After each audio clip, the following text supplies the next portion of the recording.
You're listening to the Kelly Green Hour for the Always Next Year Podcast Studio Network. You can find the team on our Twitter, @ANYPodcast, or visit us on our website, www.alwaysnextyearpodcast.com. And now, to bring us in, the Jackdaws. A fighting man I used to be, revered and feared through Killarney. Now I'm back, hitching with the wind. But if Mickey Flynn should ever fight me, I'll throw me caution all behind me and square off on that son of a bitch again. He cracked open a river too, he beat me Sunday through and through, and such over my unconscious frame. I won me healthy sheriff fights, well lucky son still had me life since Mickey Flynn beat me dumb and lame.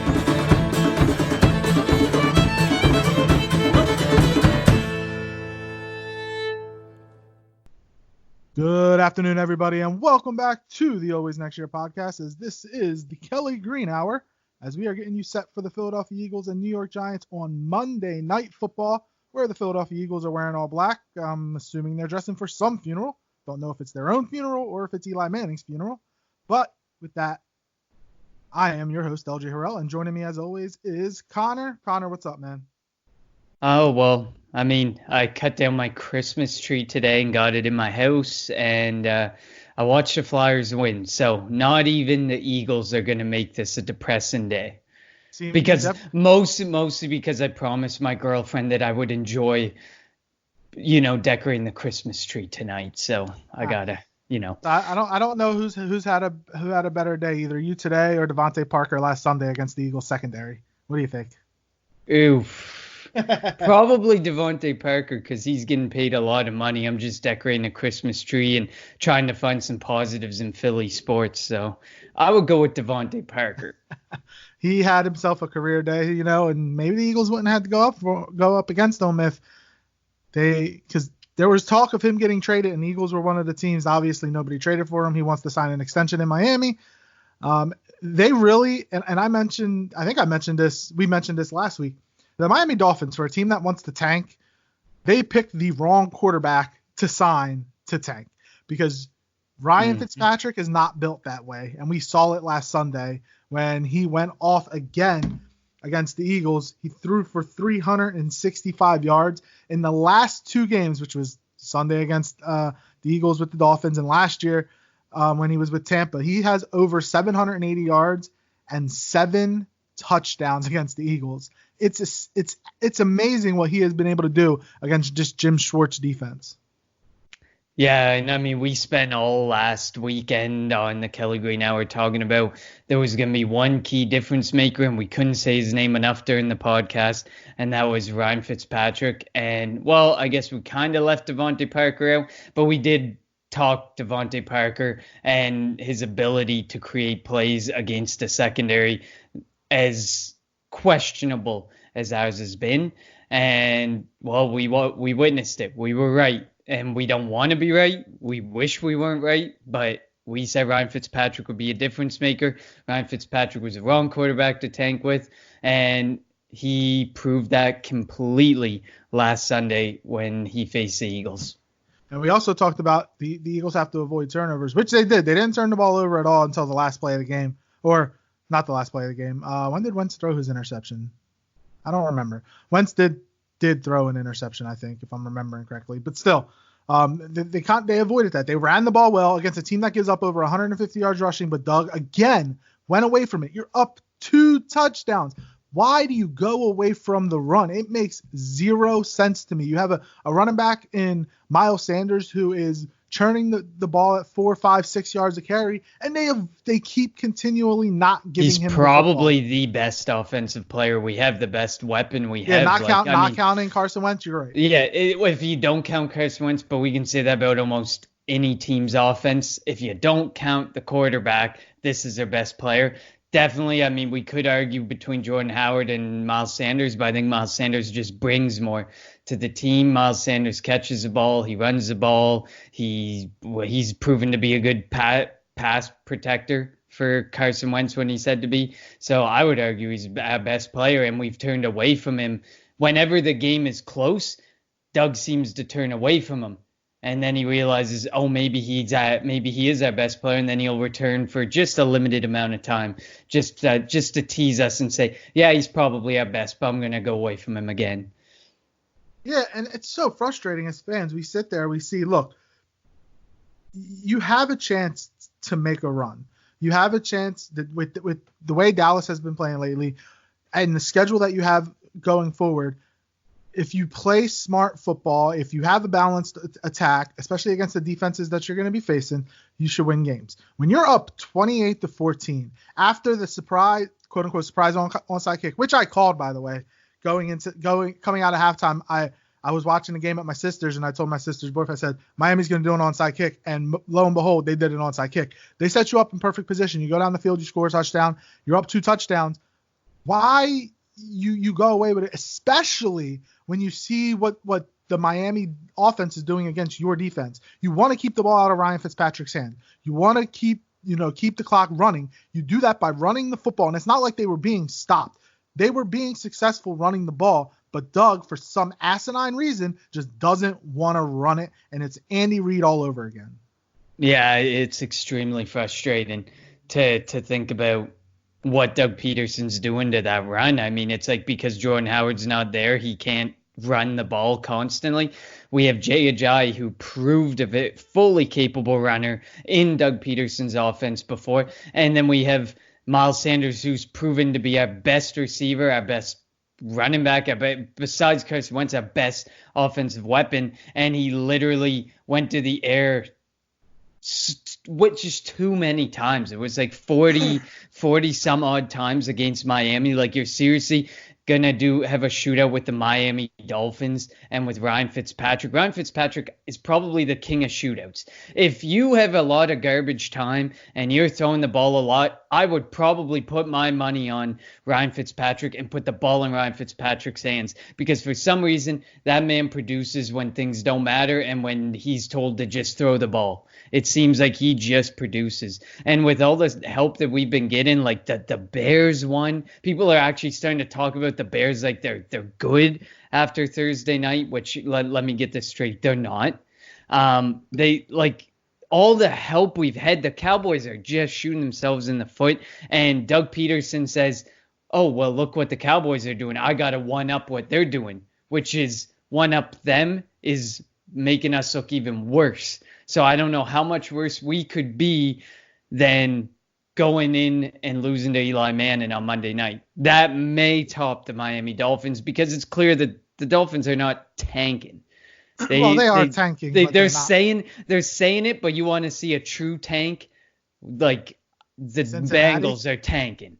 You could probably say the Redskins and the Giants are tanking more than the Dolphins, because the Dolphins put an actual product on the field that you can somewhat be proud of.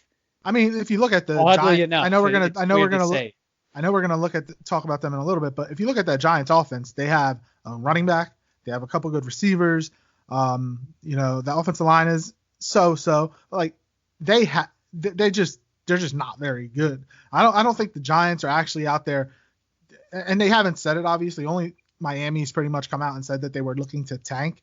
But I mean, who knows? I mean, even the Bengals, I think they only went to Jeff Driscoll. I think, no, who was their backup? It wasn't Jeff Driscoll. Who's their backup quarterback? I don't remember. Oh, Dave Bloyer. No, because that was the Lions. Wow, I can't remember who the quarterback is that the Bengals went to. But as soon as Ryan Finley. Ryan Finley. Sorry. As soon as the Bengals got a 2-game cushion in between them and the next worst team, which was the Giants, the Dolphins, the Redskins and all that, they went back to Andy Dalton and they were like, all right, let's try to win a game so we don't go 0-16. So they kind of, without saying it, they showed that they were looking to tank. But I just don't know what to think when it comes to this Eagles team. How the Eagles going into this weekend's game against the Giants are 8.5 point favorites. How can they be favored against anybody at this point in time? I don't care who they're playing. They do not play good enough defense. They haven't played a full 60-minute game yet this year. Maybe the Bills game was the closest they did, but the weather had a big factor in that.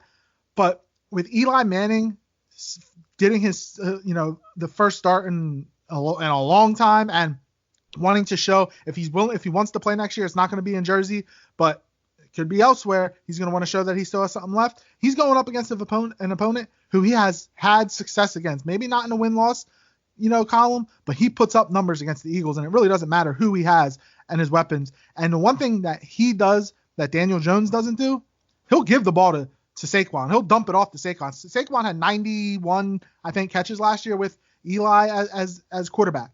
Daniel Jones is looking for big plays down the field. Eli, he wants to get rid of the ball as quickly as possible. He doesn't want to get hit. He'll turtle up. But if he can get the ball to Saquon, and we know what Saquon can do with the ball, he's going to do that. Yeah, which is definitely scary because we know how bad that second level of the defense has been recently. I think our 3 linebackers currently are in the bottom 10 in the league for missed tackles. So, I mean, and Saquon Barkley, that man has tree limbs for legs. So he's not going down on first contact. You gotta, and if he does, it means you hit him hard. You were a brick wall going up against them limbs, because he doesn't go down easy. He's a big boy. So, I mean, and I mean, like you talked about being the 8.5-point favorite. That must be one of the biggest favorites for a 5-7 team in a long time, or in NFL history. Because you're looking, this is a 5-7 football team going up against a 2-10 football team, and we're favored by 8.5. We're favored by over a touchdown. And I don't know where Vegas sees any reason, just like you said, I don't see where Vegas sees any reason to give us more than a touchdown. Like I'd be comfortable with saying like 3.5, maybe 3.5, because then you're good, that good middle. They got you're not a field goal, but you're not touchdown kind of thing. But I mean, yeah, we've seen it. Eli Manning's had success against us. Eli Manning knows this team. This is one of those guys that, Eli Manning's a joke, one of the jokes of the league right now.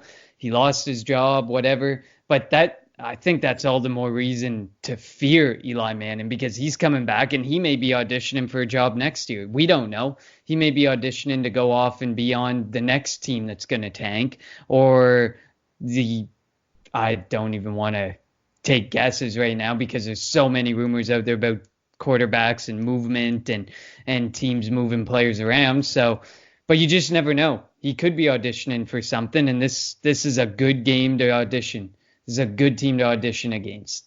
Yeah, especially this defense. We saw them last week. No adjustments were made, and Devontae Parker had a field day, as we mentioned. So coming into this Eagles-Giants Monday nighter, we mentioned Daniel Jones is out with the high ankle sprain, I think. Eli Manning making his return as the starter for the Giants, possibly for the final time. Who knows, depending on how long that injury is for Daniel Jones. We know they got Saquon Barkley. Golden Tate is definitely going to play. He's going to want to, prove that the Eagles probably should have brought him back instead of Nelson Aguilar. Again, their offensive line, they gave a lot of money to Nate Solder, who has done nothing. They drafted Will Hernandez in the second round last year, I think, or 2 years ago. He's so-so. That right side of the line, they got Kevin Zeitler from the Browns in that trade when they sent who was the defensive, or who was that outside linebacker, Olivier Vernon to the Browns. But they do have weapons. Evan Ingram's back. Sterling Shepard, Darius Slayton has been a really good rookie receiver for them. If that offensive line can give them time, they have a chance to put up points against this Eagles defense. The Eagles have to start fast. We thought last week when they got that interception on the first play, scored right away, went up 10-0, then we're up 28-14. Like, we thought, okay, this is it. The Eagles are building that confidence, that momentum, but it obviously didn't work. The Eagles defense has to come through against this offense of the Giants, which isn't very good, but they do have some players.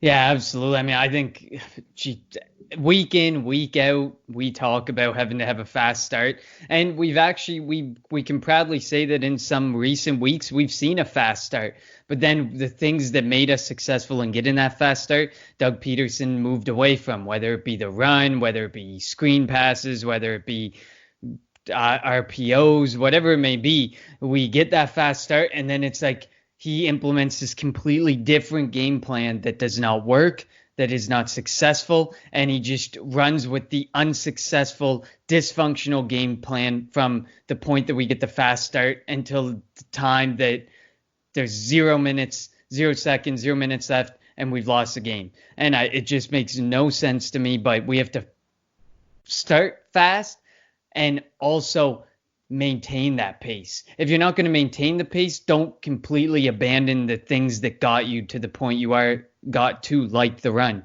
And that's the issue that Doug Peterson's been having. And this is a team, we've talked about it before, that Doug Peterson has to be the better coach, and he hasn't been the better coach against a lot of coaches who are on the hot seat. You cannot be outcoached by the Giants. You just cannot. Yeah, Pat Shurmur, you cannot be outcoached by Pat Shurmur. Yeah, if that happens and you lose the game, we already have a bunch of questions about this Philadelphia Eagles team. But if you go to lose to the Giants after losing to the Dolphins, okay, it's understandable if you lose to the Seahawks and the Patriots. That's understandable. They're two high-quality teams. But losing to the Dolphins, possibly losing to the Giants, that can't happen. You have 4 games left, 4 division games left. You see what Dallas is doing. Dallas can't beat a good team right now. They lost to the Bears. They made Mitchell Trubisky look like a freaking Pro Bowl quarterback. The Cowboys have the Rams coming up this next week before playing the Eagles. So they could, they could lose to the Rams next week. The Eagles have to find a way to beat the Giants, have to find a way to beat the Redskins. And that Week 16 game is for the division. You have a lot at 5-7. You have a lot to play for right now. You cannot allow the outside noise to affect you. They had padded practices this week for the first time, I think, since training camp. I saw that. They need to get physical. There was players that I saw reports of players who were offended by that or upset by that. You deserve to be out there in padded practices. You deserve to be there. Week 16, heading into that humongous game against the Dallas Cowboys, you damn well should be in pads, and you damn well should be knowing that you're playing for something. Who cares if you feel disrespected? Fans feel disrespected. Eagles fans feel completely disrespected. We are our division, our team is the laughing stock of the NFL right now. Our division, big time. Our team, we sit there as fans and we try and say, like, people want to talk about the Super Bowl hangover or whatever. This isn't a Super Bowl hangover. This is a joke. This is completely laughable. And you know what? I want to return to something that I had said earlier in the year that you kind of brushed aside. I don't know if you remember this, but when I was sitting there watching that Miami Dolphins game, this came to mind. Every team that comes and plays Philadelphia has something to play for. I think we talked about this when the Atlanta Falcons came to town. And I said that these teams come with a purpose. They come with some sort of vendetta against the Eagles, and they come in and they come out and they win. And it looks like the Eagles don't want to play for anything. They don't want to win. They don't care. And when I made that comment a while back, you said, I don't think that it's that. I don't necessarily believe that it's that. I agreed with that when it came. I agreed with that when it came to Atlanta, because Atlanta sees us because we beat them in the playoffs, the year they went to the Super Bowl, we beat them in the regular season. And then the next year we beat them in the playoffs. So I believe that for Atlanta there, and obviously the division teams, and there are other teams that there were just, it was more of like every single week they just find. Not this year. Well, I didn't think about it as this year. Last year, yes, because you were the defending Super Bowl champions. But coming into this year, besides the select few teams, I didn't really buy it, just because the Eagles, while the Eagles were projected to be good, as the season goes on and you see they're not very good, teams are just like, whatever, they're not a good football team. And we just lost to a tanking team. Like we lost to a tanking team. If that does not say that we just have given up and we have not, like, our team has nothing to seemingly play for, I don't know what else would. Well, the one thing that bothered me after last week's game was what Doug Peterson said after the game, and said that the Dolphins just played harder and wanted it more. That should never happen. And they're a good team. Didn't he say that they're actually a pretty good team? Like, that was a dumb comment. No. But my thing is, when you're playing for a division title, you don't go out. You cannot take anybody lightly, because you're not good enough to take anybody lightly.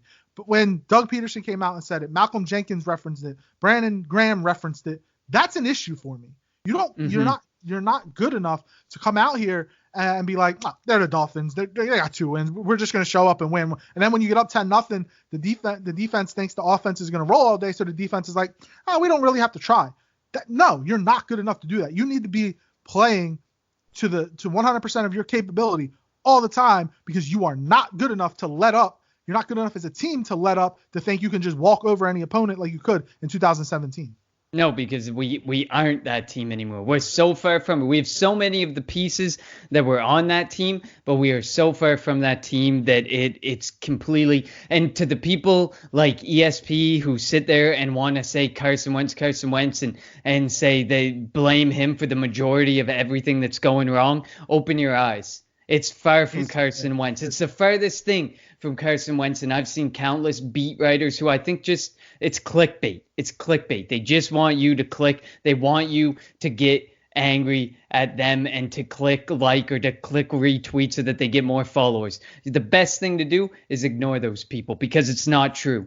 They want you to think that Carson Wentz, the reality of the situation for ESP is he's going to be writing like that, and he's going to be writing comments like that for a long time because Carson Wentz is staying in Philly for the next 5 years, whether fans like it or not. That's our franchise quarterback. We've committed to it by signing a check. So that is our quarterback, and he is probably the furthest thing from the reason that this team is doing so poorly. We're going to discuss this after the season, but what Howie and the Eagles need to do, they need to do exactly what Seattle did. When the Legion of Boom, they kind of turned their backs on Russell Wilson, they got rid of everybody. And they're still a really good team. Russell Wilson has yet to have a losing record as a starting quarterback in the NFL. But they got rid of everybody, rebuilt the team around Russell Wilson, and look at that team now. They have a chance to go to the Super Bowl this year. That's what the Eagles are going to have to do. Get rid of all these malcontents. Get rid of Alshon. Get rid of Nelson. If anybody has anything to say about Carson, if anybody, doesn't want to follow the lead of Carson, you're gone. We'll replace you. And that's exactly what the Eagles are going to have to do. They got to find a way to get younger. They got to find a way to get faster. And that's what, they will do. They got to follow that blueprint of the Seattle Seahawks. Bring in people that want to play with Carson. Bring in people that are going to follow Carson so that Carson can lead this team the way we believe he can lead the team. No doubt. I completely agree because it's so true. This is a deep receiving class. If you go out and you draft 2 receivers, Aguilar's gone. Holland's gone. Well, he's gone anyway. Jeffrey might as well be gone. The money that is within Alshon Jeffrey, we are paying him as I believe he's a top 10 wide receiver. He's being paid as a top 10 wide receiver, and he's playing like a bottom 10 wide receiver for us. And then if Malcolm Jenkins wants some absurd money, let him walk. This is a time. I know that we may give up on a lot of fan favorites. I remember when Radko Gudas got traded for Matt Niskanen.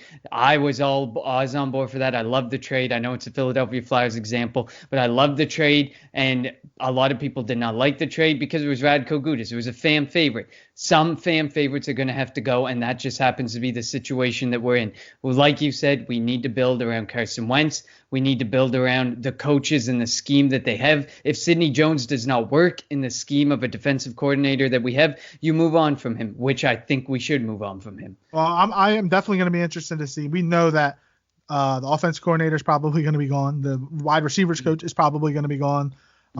It's possibly Corey Unlin could be gone. The secondaries coach, who knows, the cornerback coach. But it'll definitely be interesting. That's definitely something that we're going to keep our eye on and talk about in the future. Let's move over to this Giants defense, a defense that is not very good. So if the Eagles want to find a way to get going again, they can do it against this Giants team. Jabril Peppers, the starting safety, he's not playing. They drafted Dexter Lawrence and they drafted DeAndre Baker in the first round. They're both starters on this defense. Got to find a way to take advantage, especially of Baker.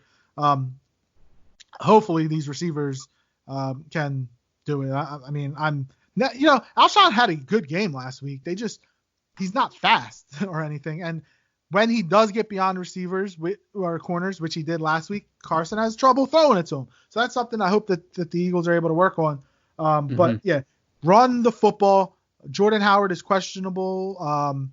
Hopefully he plays. We'll see. Nelson is questionable. We'll see if he plays.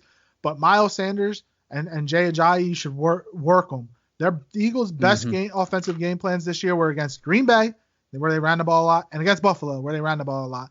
The Eagles have beaten good teams running the football. Run the football. And that will also open up things for Carson Wentz on the play action. Do you know what Carson Wentz's passer rating or QBR is outside of the pocket is? I just saw that tweeted. 94.4. That's out of 100. He's the best He has the best QBR outside of the pocket and 15th when he's inside the pocket. Yeah, he is so the get him best, outside the pocket. We how many times have I mentioned this to you? Carson Wentz, I always say it. Get Carson Wentz outside the pocket. It doesn't matter which way you go. He could throw across his body. Like, his arm is strong enough to do that. Let him move around, especially when the offensive line is struggling. Don't make him a standing target in the pocket so teams know where he's going to be. If you get him moving around, receivers can break off their routes and he can find them. Carson Wentz is the best quarterback in the NFL when moving. Why they don't incorporate that into the game plan is beyond me, and it's so bothersome, and it bugs me every week. I don't know what Doug Peterson thinks on a weekly basis by not using the biggest attribute of your quarterback and using that to his advantage. Absolutely. That is why I think it's completely ridiculous to think that there's going to be coaching changes, but every time you read an article, it's but Doug Peterson. Doug Peterson, and I've said it, I've tweeted it, he is the head coach. He is a guy. He's not just a coach. He's not just a coordinator. He is the head coach. He's supposed to lead the team. He's supposed to game plan for the team. He's supposed or do the best that he can. He basically is the most important coach at the end of the day for this team. And for some odd reason, he's being protected as if he's not making any mistakes, as if he's doing everything right. But just exactly as you alluded to, he's not using Carson Wentz's strength. He's not using the strength of our offense, which is establishing a strong run game. He's not. There's so many things he's not. You can name more things that he's not doing that would be positive for this team than the things that he is doing that are bad for the team. He's doing way more of the bad things for the team than he is doing good things for the team. And I completely agree. I just saw that tweet about Carson Wentz the other day. And if you can establish a move-in pocket, which you know that your offensive line can do that. They've done it for Carson Wentz before. It's not like it can't be done. And if you can establish a really strong run, then when you choose to incorporate the RPO and have that pocket move, the Giants will have no clue what to do because they will be looking to stop a run. And suddenly Carson Wentz is moving around the pocket, and suddenly Dallas Goedert, Zach Ertz, and Alshon Jeffrey and other players like that become weapons. And suddenly they become an integral part of the offense, and suddenly this offense is an all-around offense again, whereas we haven't been an all-around offense in the last probably since the Green Bay game.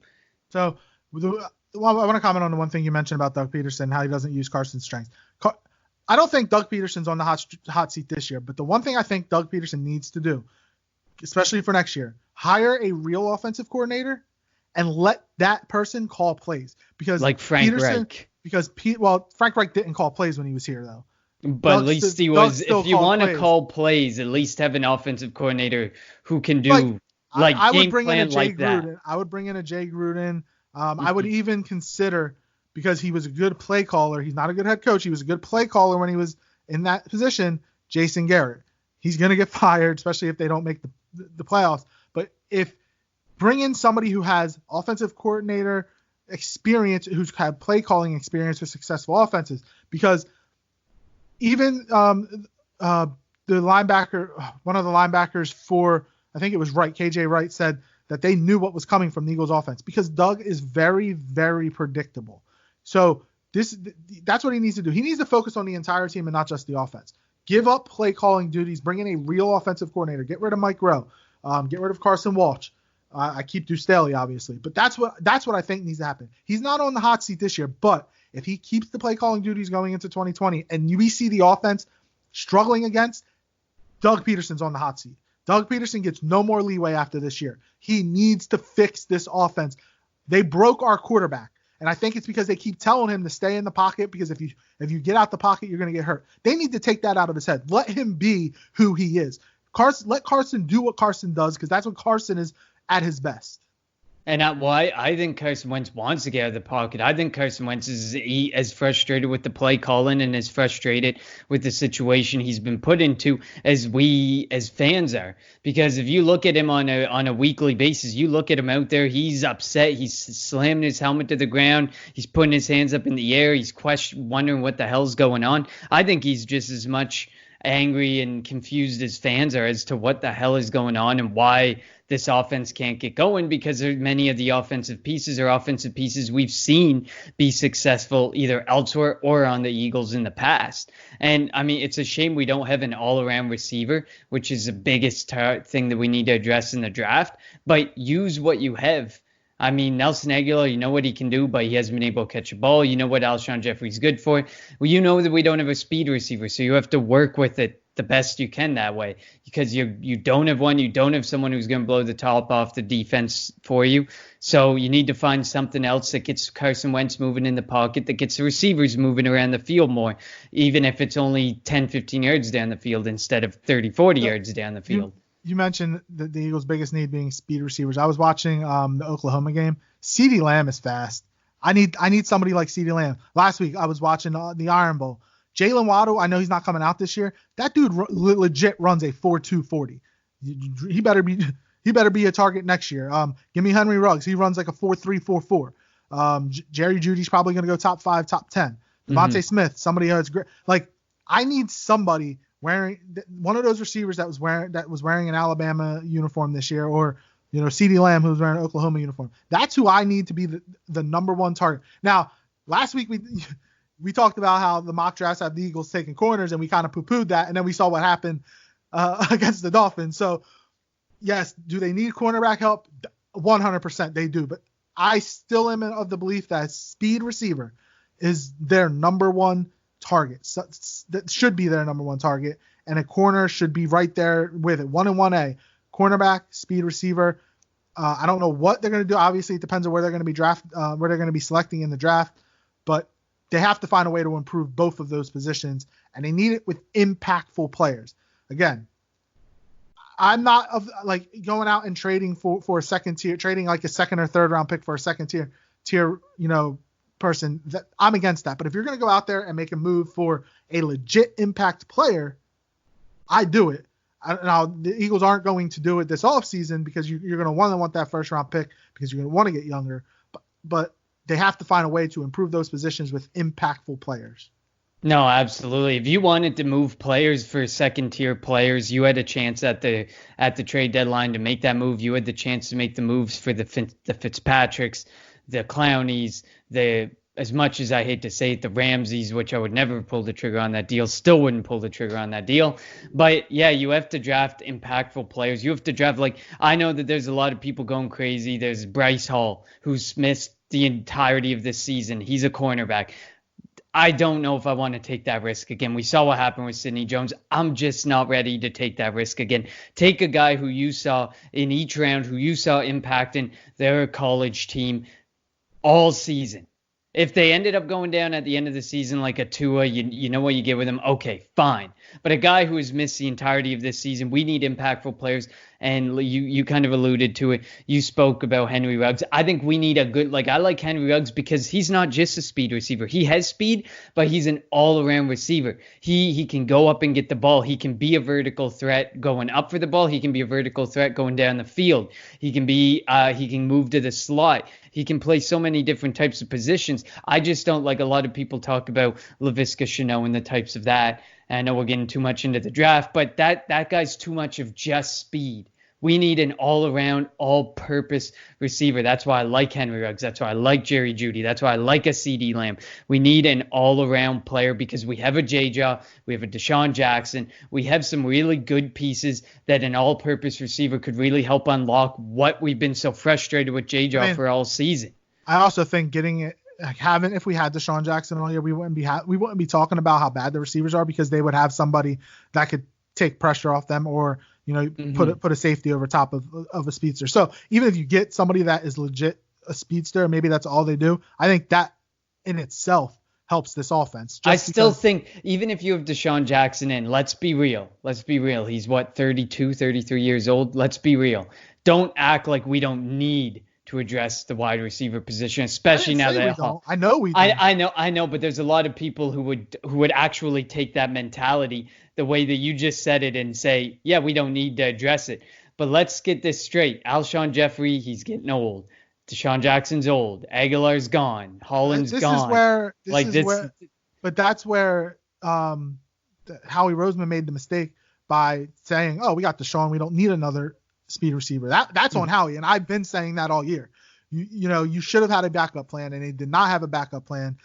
So that falls squarely on Howie's shoulders, and that's the biggest mistake he made coming into the season, not having an emergency plan, not having a backup plan to when Deshaun gets hurt, because it's very rare that Deshaun plays 16 games. All right, so let's move to our keys to the game. I know we always touch on it, but give a couple keys to the game for an Eagles victory, a much needed victory, because if they win, the Eagles will be in a tie for first place in the NFC East.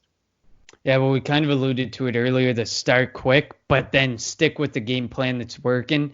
Like, play to your strengths. Doug Peterson has to play to his strengths. Carson Wentz, the move in pocket, the establishing the run game, maintaining the established run game while mixing in Carson Wentz's move in pocket and some passing plays. We've seen Dallas Goedert and Zach Ertz be extremely effective in recent weeks, and they can continue to be extremely effective targets with the move in pocket. And it might even open up the possibility of Alshon Jeffrey and Nelson Aguilar and Greg Ward even getting more action, because once the pocket starts moving, suddenly the whole field opens up and there's so many more weapons. So stick to the things that have been successful for you, even the deep analytical successes. That is a deeply analytical thought process of Carson Wentz's success outside of the pocket, because you have to look at the stats to really see that Carson Wentz is the best quarterback when outside of the pocket or with a move in pocket with him.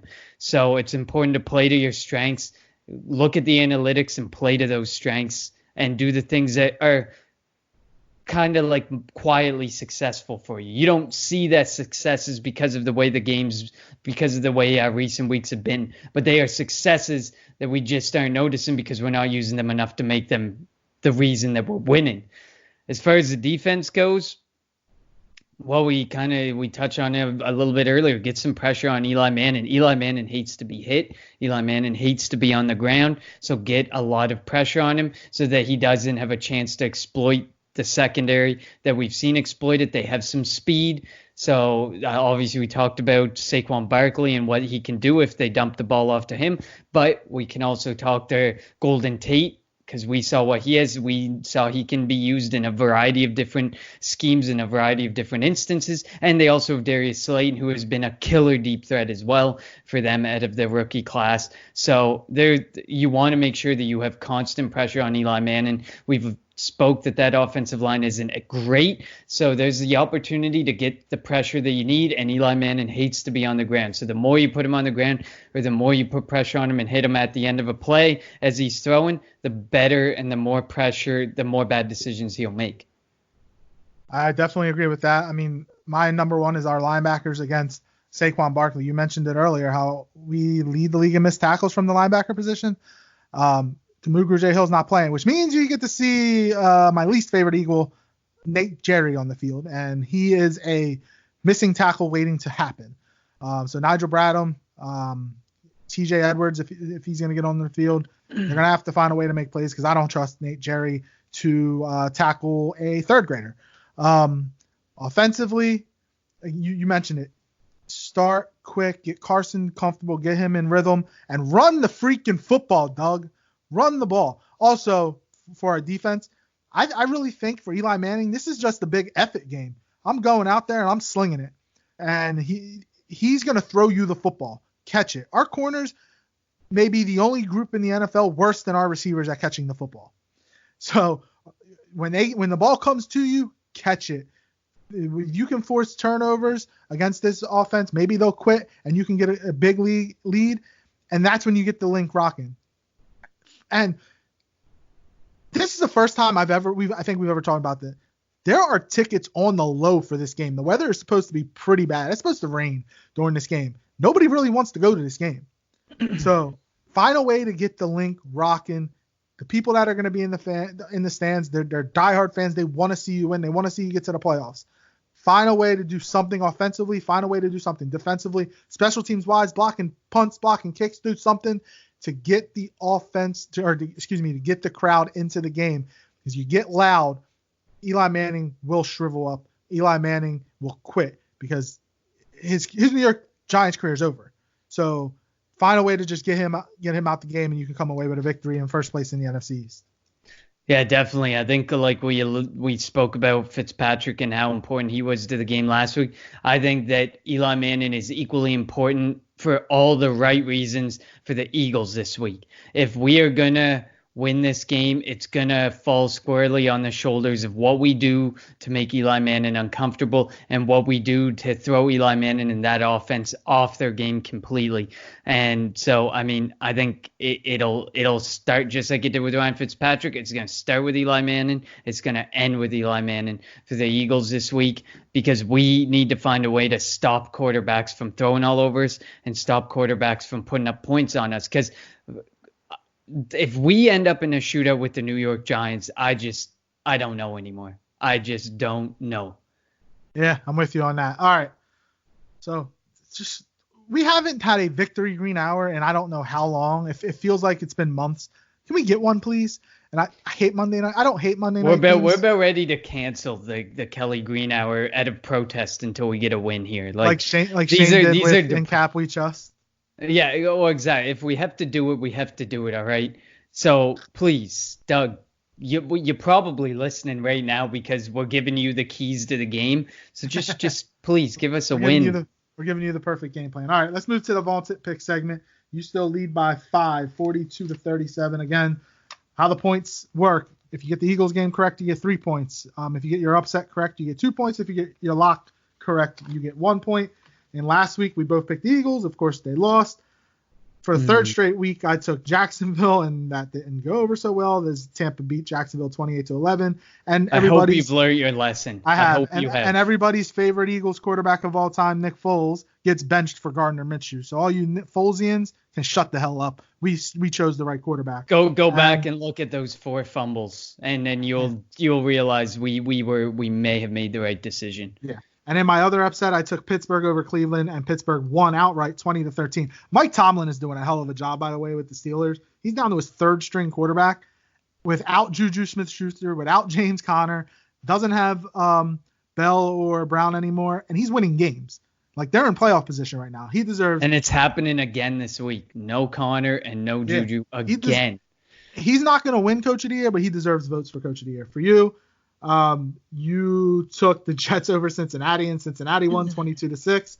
And then you took Houston over New England and got that one outright. It's just not right, man. How are the Jets going to do what they did to the Raiders the week before and then lose to the Bengals? Dude, come on. And the Jets also lost to the Dolphins to give them their first win, but then they beat Dallas, and it makes zero sense what's happening in this year. All right, so what's your first that pick, game might actually be okay to watch this week. The Dolphins 3-9 versus the Jets 4-8. That might actually be a worthwhile game. Dolphins might win that game. All right, you get first pick. Crack at this, Connor. Go ahead.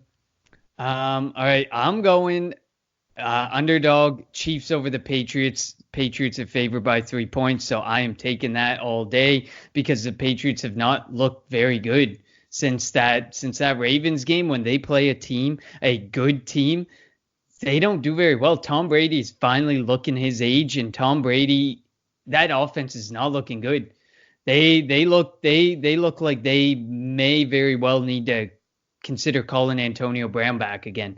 They want to. Haven't looked good. They want to, but the only thing is he's going to be probably, if he gets signed by a team, he's probably going to be put on the commissioner's list. But the Patriots, like all the talk is, they want him back. Coaches, players, and I don't blame him. And that's why he's still on my fantasy team. Like I have a bye this week, but if you say he gets signed, for next week, and if I win next week, the championship week, I have him just in case. But it's I agree with you. They do need to figure it out. I get that. I just don't trust Kansas City's defense. Yeah, then that's the thing. I get that the Chiefs do not have that great of a defense, but if I'm sitting there and I'm looking at Patty Mahomes versus Tom Brady, shot for shot, I'm taking Patrick Mahomes. Even though he's struggling a bit this year, I'm still taking Patrick Mahomes. If that game was at Arrowhead, I would agree with you. But since it's in Foxborough, I'm going to take New England on that one. But that's not one of my picks. Well, I'm taking 2 upsets. My first one, the Carolina Panthers +3 over Atlanta. Yes, I know Ron Rivera got fired. By the way, if he doesn't get a head coaching spot, I'll take him as defensive coordinator. Kyle Allen leading and Christian McCaffrey leading them. Atlanta, who knows what Atlanta squad's going to show up, but I'm taking Carolina +3 over the Falcons. Who's your next pick? I'm going against the team that you put a lot of faith into the last 2 weeks. I'm picking the Chargers over the Jaguars. The Chargers are 3.5-point favorites. Did you know the Chargers have lost all 8 games this season by less than a touchdown? Like we sit there and we're crying about our Eagles and the situation that we're in. I don't think there's a team who's had worse luck from an injury standpoint and from a close game standpoint than the Chargers. Well, that's true. But also, I feel like the last 3 or 4 years, every game that the Chargers have played have been within a touchdown. Like it's in the DNA of the Chargers to play close games. And it's Phillip Rivers. Phillip Rivers is looking his age too. But I mean, I have zero faith in the Jaguars. I don't care. Screw this Minshew mania. Screw this Foles mania. Whatever type of mania they're throwing at the Chargers, I don't have much faith in, because that Chargers defense is getting healthier and getting better and looking better. Exactly. And Rivers, like, this will be the thing. If the Jaguars are up by like 4 or 5 and they need a touchdown, the Chargers need a touchdown, and it's a 2-minute drill with Phillip Rivers, I will admit I have lost this pick. Guaranteed I've lost this pick. I have no faith in Phillip Rivers. I just don't have faith that the Jags can keep up with the Chargers to put Rivers in that type of situation. That game's in LA, right? No, it's in Jacksonville. Is but it really? Yeah, but I mean, basically probably will be. Actually, I don't even know. Not many Jags fans show up. Not many Chargers fans show up or exist. There's going to be nobody in that stadium. Exactly. All right, so my next upset pick, I'm taking San Francisco plus 2.5 over New Orleans. San Francisco coming off the loss against the Ravens last week. This has a chance to be an NFC Championship game preview. Obviously, that's absurd. I can't believe New Orleans is favored. Oh, I know. Man. It's in New Orleans. I think that's why. It's in the dome. So you get 3 points. So, but this is a tough stretch of games for this San Francisco team. They have a really tough schedule. I mean, they were at Baltimore last week, New Orleans New Orleans offense hasn't really. They have Michael Thomas, they have Alvin Kamara. They really haven't been the same since Drew Brees came back. But I think this San Francisco, God bless whichever NFC East team wins it and goes and hosts San Francisco. It's going to be San Francisco or Seattle that they host. God bless that team, because you're going to face a really good defense, especially if it's San Francisco. Man, there's a lot of fans flipping out about that too. Like, San Fran should be hosting that game. There is a very, very real chance that a 8-8 NFC East team, 7-9 NFC East team is going to limp into the playoffs with home field advantage against the 49ers or the Seahawks. Like, that I'd be pissed too. You sit there as the 49ers or Seahawks, who are probably easily going to be a 12-win, 13-win team. You're going to sit there and you're going to play an 8-8 team like that. If it's a 7-9, that's just insulting. That's as bad as it gets. So there was a Joe, and I'm not the biggest Joe Giglio fan, but he put out a tweet. So there's been 4 times that an 8-8 or worse team has hosted a playoff game against an 11-win or over team, and these are the results. In 2008, the 8-8 Chargers hosted the 12-4 Colts. The Chargers won. In 2010, the 7-9 Seahawks, this was beast mode game, hosted the 11-5 Saints. The Seahawks won. In 2011, which I think this was Tebow Mania, the 8-8 Broncos hosted the 11-5 Steelers. The Broncos won. And in 2014, the 7-8-1 Panthers hosted the 11-5 Cardinals, and the Panthers won. So whoever wins the NFC East, like, they have a shot. All you have to do is get into the game, get into the playoffs, and you have a shot to win that first game, even though you're going to be an underdog and facing a possible 12 or 13 win team. Yeah. Oh, exactly. I mean, all you got to do is get in. That's all that matters. Yep. Get in, and anything can happen. Even with the offense we have, anything can happen. All right, so let's move to the final pick. The Eagles, Giants, Monday nighter. Eagles in all black hosting a funeral. We don't know which funeral it is. It could be theirs. It could be Eli's. Who knows? Also, there's still a chance the Giants could finish 6-10 with every team in the NFC East, which I think I saw something. If all 4 teams finished with the 6-10 record, somehow, some way, Dallas wins the division, unfortunately, but that would be entertaining. Who you got? Eagles, Giants? Give me a score. Man, I really honestly want to do this reverse psychology thing because I feel like it's going to work. But I'm not gonna do it. I'm picking the Eagles. I got it. It's on prime time under the lights. We've got all the help that we could need to get this division, to wrap this division up. So I think that we're gonna beat the New York Giants, and I don't think it's gonna be that close. I think it's gonna end up probably being 24 to. I'm gonna go with 17. Which is semi-close, I guess. You said not close, and that's it's a touchdown. It's a touchdown. That's a lot. That's a lot of points. But we discussed that. Why is the spread so big? I know. Shouldn't be that big. But you said it wasn't. I'm just going off of what you said. You said based on the Eagles season, that's a blowout. Okay, that's a blowout by Eagles standards. Yeah, you mentioned it. If only the Eagles would have beat, you know how much of a different tone there would be going into this weekend's game if the Eagles would have beat the Dolphins and then Dallas lost both to the Bears. The Eagles would be half game up in the division with a chance to go a full game up in the division, with Dallas hosting the Rams and the Eagles going to Washington, and a chance to make it a 2-game lead heading into that Week 16 matchup. And you could clinch the division Week 16. Obviously, it's not going to happen now. I mean, there's a chance that just think back to that, like that Falcons game and that Lions game. Yeah, we could have the division wrapped up at this point, essentially. Right.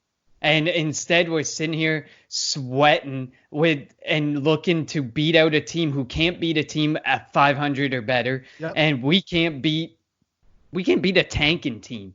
So like, which side do you want to stand on, really? But I have I was thinking going reverse psychology, because every time we both pick the Eagles to win, the Eagles find a way to lose.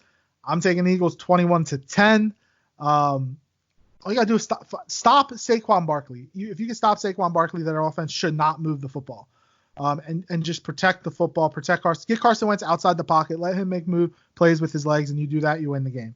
That's how the Eagles have to win. You win Monday night, you're tied in first place in the NFC East with a chance to take a lead, possibly take the lead, a 1-game lead going into Week 16 the following week. Just do it. Find a way to do it. 4 games left. 2 home games, 2 road games. All NFC East opponents. If you can't get up for an NFC East game, you don't deserve to be in the playoffs. This team better find a way to get up, because they will hear it from the fans. Whatever fans are at the link, they will. If you come out stumbling, you will hear the boo birds, and they will be deserved of hearing those boo birds. And they deserve to play more padded practices. More, yes. Not less. They every day. Don't even lucky. Give them Tuesday off. The players in today's NFL are lucky that the rules aren't the same like they were 20 years ago, because you'd be having padded practices all year, every practice. But of course, the CBA goes easy on them, and it doesn't happen. Exactly. But all man, right. This is a brutal. Listen, for those of you who are sitting there saying this is a brutal Monday nighter, I am completely on board with you. And when they made the schedule, I don't know how in the hell they thought this was going to be a good Monday nighter. Because it's a division game. I'm an Eagles fan. I'm an Eagles fan, but I still don't understand. Like, put us up against the Cowboys. You knew that the Redskins and the Giants weren't going to be that good. Schedule makers aren't that stupid. But usually when you have division rivals, you can throw the records out the window. I mean, again, it wouldn't surprise me if you have it within a touchdown. It wouldn't surprise me if this is a close game throughout. And even if the Eagles score a late touchdown to cover the spread or whatever, it wouldn't surprise me. The Eagles could be up 17-10. At this point, it wouldn't surprise me if old Eli Manning puts up 38 like Fitzpatrick did last week. Again, is there any doubt that Eli's going to come out slinging it, throw for 350 and 4 touchdowns? Is there any doubt that that's not going to happen? Absolutely. That's what I see happening. This man's auditioning for a job. He's done. He's lost his job. He's only there because a high ankle sprain has sidelined Daniel Jones. Very well could be for the rest of the season. We've seen high ankle sprain sideline people 2 to 5 weeks, 2 to 6 weeks. So he's literally only there because of Daniel Jones's injury, and that is it. It's not because they were ever considering benching Daniel Jones, but it has everything to do with the injury. Yep. So hopefully give us a victory, Green Hour Eagles. Let's see them come out, play hard, and get a victory to be sit in first place, at least a tie in first place with the Dallas Cowboys in the NFC East. Again, you can always follow us on Twitter at ANY Podcast, rate, review the show. Let us know if there's anything we can improve upon, anything you want us to talk about, especially as we get into the off season. We'll definitely be diving into the draft, what the Eagles should be picking, speed receiver. I can't wait, honestly. You know what? That sounds sad. I shouldn't be saying I can't wait, but I think this is a bigger offseason than we've seen in recent memory. It's going to be a huge offseason for Howie Roseman and the Eagles. So it gives us that just makes the Kelly Greenhouse so much more interesting when there's not even football being played. Yeah, that's true. Yeah, you can follow Connor on Twitter at Connor10. That's Connor TEN, and you can follow me on Twitter at LJ54. For Connor, I'm LJ. Thank you for listening to the Kelly Green Hour here on the Always Next Year podcast. Fly, Eagles, fly. A fighting man I used to be, revered and feared through Killarney. Now I'm back to hitching with the wind. But if Mickey Flynn should ever find me, I'll throw me caution all behind me and square off on that son of a bitch again. He cracked open a river too, he beat me Sunday through and through, and such eagle my unconscious frame. I won me healthy sheriff fights, well lucky son still had me life since Mickey Flynn beat me dumb and lame.